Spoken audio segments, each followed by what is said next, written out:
This is the In Search of More podcast, and I will see you on the other side. We watch people in some sort of dysfunction, right? We got to understand that dysfunction always has a benefit. If it wouldn't have a benefit, people wouldn't stay in it. You know, it's spoken about this a lot, is for people who have addictions, right? Write a thank you letter to your addiction, right? Acknowledge the benefits you receive from the addiction, because oftentimes we get to the point when by the time we're ready to let go of it, we hate it so much, we like, oh, this is all bad. That's not true. There was some benefit. There was some payout. So there's always some payout. We wouldn't do it if there wasn't some payout. We sleep in because there's a payout. Yeah, now we're running to work. We lost our job, or who knows what happened. Right? We have all sorts of stress, but there was a payout. We can't ignore the deliciousness of the warm bed. All right. So there's a deliciousness that exists in victimhood, and just feeling it's delicious, it's scrumptious, it's wonderful. It's one of the most amazing feelings in the world, is just to sit there and bask in the feelings of being a victim. Let's get into it. Please. Unpack that for me. Right. Sometimes I like to say, like, what prompted this? And it was like, what prompted that thought, right? Because each one of these thoughts come from an experience or a conversation where I say, okay, I got to make note of this, and I want to talk about it. And you know, I talk about it in the hope that it helps others. So oftentimes I'm seeing something. Sometimes I'm talking to someone and I clarify a point. I say it a certain way, and I say, okay, that seems to have landed for them. Let's maybe to land for others. And the other people who listen to this, and it's out there forever, and maybe they can benefit that point because it seems to have benefited that person. That's sometimes where a thought comes from. Other times I'm seeing something, I'm kind of confounded by it a little bit, and then afterwards I'm like, oh, that's what it is. That's exactly what's going on.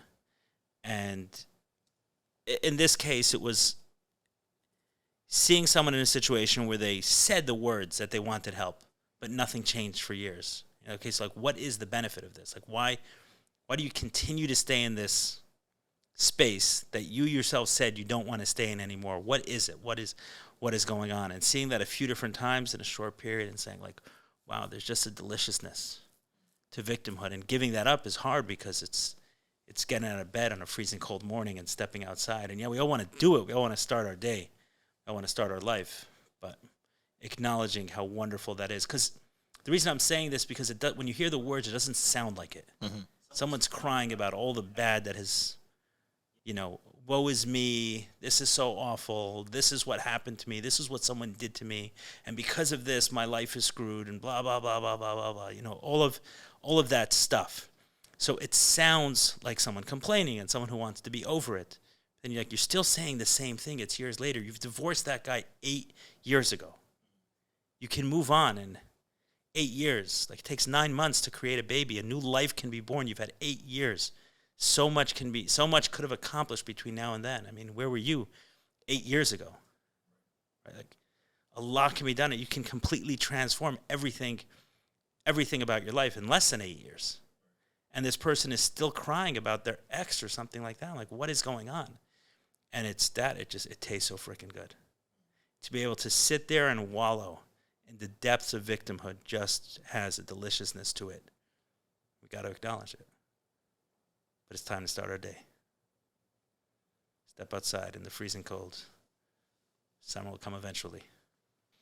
So what's the mechanism of getting out of that deliciousness of victimhood? What's the first step? Acknowledgement? I always think that it's recognizing. Yeah, I think like step one is always awareness. Like, what is this? What is going on? Why am I still sitting here for 8 years crying about my ex who did horrible things? I'm not, right. I'm taking away. The story is terrible, but it still happened. It still happened a long time ago, and that's not the same as saying, oh, it happened a long time ago, get over it. No, that's not the recommendation. The recommendation is always to get through it, but get through it. Right. Like, start the process. Why are we still crying? To someone who feels they were fired unfairly and they have not applied to another job. I get it sucks. But how many years are you going to cry about the fact that you were fired unfairly? Like, how? We know it. Great, you were right. You've checked all the boxes. But it's been 6 years later. You could have started your own company and done who knows what. Now you got a much better story. And so someone wanting to take that step, the awareness and acknowledgement of this is freaking delicious. Why is it delicious? Like what is it that's so good? You know what I think it is? So we all want to feel accomplished. We all want to feel good. We all want to feel like we've done something. And normally to feel that sense of accomplishment, we have to do something. Whatever it is, right? So in this case, you're trying to create a business and, step into new areas of like new challenges, new frontiers, things you've never done before. And I say, okay, throw another challenge at me. I want to do that. I want to create something I've never done. I've already, created a brand. Good, check. But now here's an opportunity to create a product and really bring it mainstream. And okay, let me see if I can be behind that. And the different challenges you're throwing at yourself. And with each one, you understand the payout. Yeah, there's a financial payout, but the real payout we're looking for is that strong sense of accomplishment. It's like, wow, that's amazing. And what victimhood allows us to do is kind of get a cheap approximation of that accomplishment with doing nothing. So like in some way we get to say like, if not for the fact that I would have this, and for a moment feel as if they did without doing. I shouldn't say we. I mean, we've all done this. This is not a charge against someone else. We've all done this. We've all wallowed in victimhood for a little bit longer than we needed to. And I think what I'm trying to do here with this conversation is actually to highlight just how delicious and wonderful it is.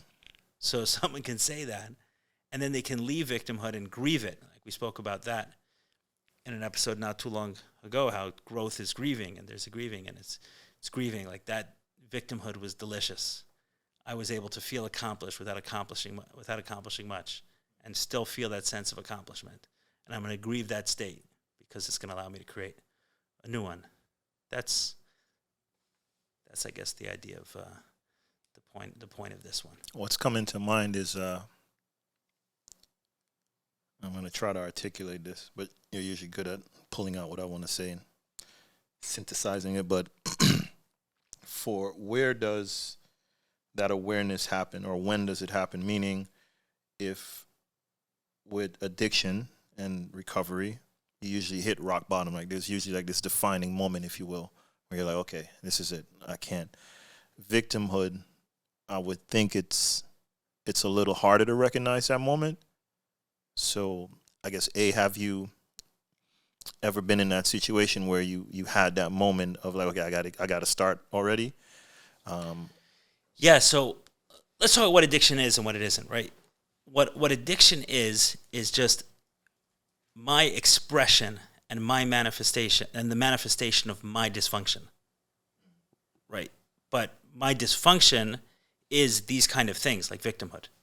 My expression of it was through porn addiction and sex addiction and stuff like that. In my case, many others, but that's what we've spoken about a lot. Someone else may express that through an eating disorder, may express it through something else, right? They're dysfunctional through codependency, through anxiety, through a number of other stuff. Maybe their expression of their dysfunction. But I think victimhood that's kind of uniform.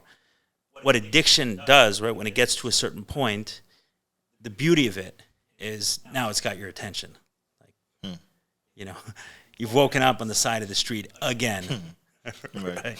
Drunk. You don't remember the last 6 hours. You have a number of commitments that you haven't been able to keep. You're like, wow, I got to pay attention to this. And then someone's, okay, how do I stop drinking? And they walk in as if the enemy is alcohol. And then hopefully they get to the right person and it says, alcohol is not your problem. Alcohol is your solution to your problem. So what's your problem? And then they start digging in. You have all these feelings that you don't know how to manage, and how do you anesthetize them, how do you numb them, is through alcohol. So we're not going to fight alcohol. We're going to heal your problem, and alcohol will solve itself. You're not going to need to go there anymore because you're using it as a numbing agent. You've taken one too many Tylenols, right, called Jack Daniel. That's what you did. So now I'm not going to tell you to stop Tylenol. I'm not going to tell you to stop Jack Daniel. I'm just going to deal with the pain. If you're not feeling the pain, you're not going to want to go there. And as you start looking at some of those things, one of them has been uniform. Every single, you talk about an addiction, like the triggers. There are some triggers. One is like entitlement is a big one. Boredom is another one. And entitlement and victimhood are often very closely related. It's, oh, this happened to me, so I deserve that. And oftentimes that can be someone acting out in their addiction. It's like, yeah, I had a really rough day. My boss yelled at me, embarrassed me in front of everyone. Right? So therefore, I am entitled to a drink. Or something else happened, you know, I got robbed, someone took a bunch of money from me, I feel terrible for myself, and therefore I'm drinking. Right? So eventually, when we're surrounding ourselves with people who know how to be honest with us, then they'll tell us that. And that was my experience. And someone's like, oh, you're just in victimhood right now. And I get it, something happened, like we're understanding, but you're there, you'll stay there for as long as you need to, and when you're ready to get out, you'll let that go and you have your next sober day. But until then, you'll just kind of wallow in it. So it doesn't start. I don't think it starts in that way. People aren't going to therapy for victimhood or recovery good for victimhood. Eventually, when you start this process, I think one of the things we'll bump into is victimhood. And then some may trip over it for 3 days, and some may trip over it for 30 years. We'll have the same problems, just in different magnitudes. Yeah, that one definitely lands like really deep, because I think of the victimhood at scale, right? So I'll probably get in some flack about this, but I definitely think as a people, you know, we've been kind of stuck in a victimhood mentality for a lot of years. By people, I mean black people. And I see it like, and I'm not innocent of it either, right? But sort of definitely entitlement. Now that you say it, now that that word is there, it definitely feels like a lot of times it's like we've been through this, so we deserve this or deserves that, you know? And yeah, so that one definitely lands. And just what happens on the other side when you get out of victimhood? What can happen? So how do you separate that when you say, we've been through this, therefore we deserve that? How do you separate that from like actual healing? Right, so I can't speak for everyone, but for myself is a shift in perspectives, right? Like I always think it could be worse, meaning it allows me to be grateful for what I have and not focus on what I don't have. And then I kind of build from there. Right, so, you know, I've been through personally a ton of stuff, but also survived a ton of stuff, right? Where that claimed friends that didn't survive like me, like the way I did. So, but I wasn't always there. So just shifting that kind of perspective is how I think I was able to get out of it, and also exposure, right? Meaning people, places, things made me realize that, like, oh, something may seem far, like that. Like, I've been through this, so I deserve that. Right. Might seem like 100 miles away until you're close up, you're in arm's reach, and you're like, oh, it's not as far of a stretch as I thought. And I earned this. I didn't wait around and feel entitled and just kind of wallow because I don't have it. It's like, took what I had, and that got me here. You know? Right, so you're talking sometimes the stuff we can experience, right? If that's messaged enough, right? The victimhood is messaged enough, then you can feel like, oh, that thing that I want is so distant, I'm going to give up. And then you're like, wow, what am I giving up from? For something I can reach with leaning forward. Yeah, 100%. Messaging, 100%. And just, you know, if you're able to kind of like get exposed to different things. And, you know, I credit a lot of like some of the pivotal exposures to our relationship. Like, I'll never forget when I went to your wedding in Italy. It's a beautiful wedding, amazing, cool.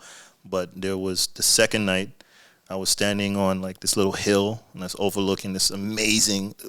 The wedding was in Italy, right? For context, Florence, yeah. Florence, Italy. Just outside. overlooking like this amazing view of the city. And I turned to my wife and I said, "This is the furthest I've ever been from home."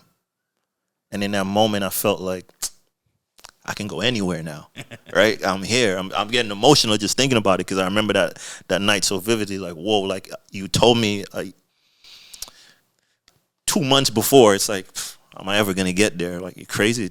How? And then I just tried. I leaned in and I bought a ticket and bought 2 tickets and like got some time off from like my job at the time. And it's like, oh. And then fast forward, I'm here. I'm like, oh, this is crazy.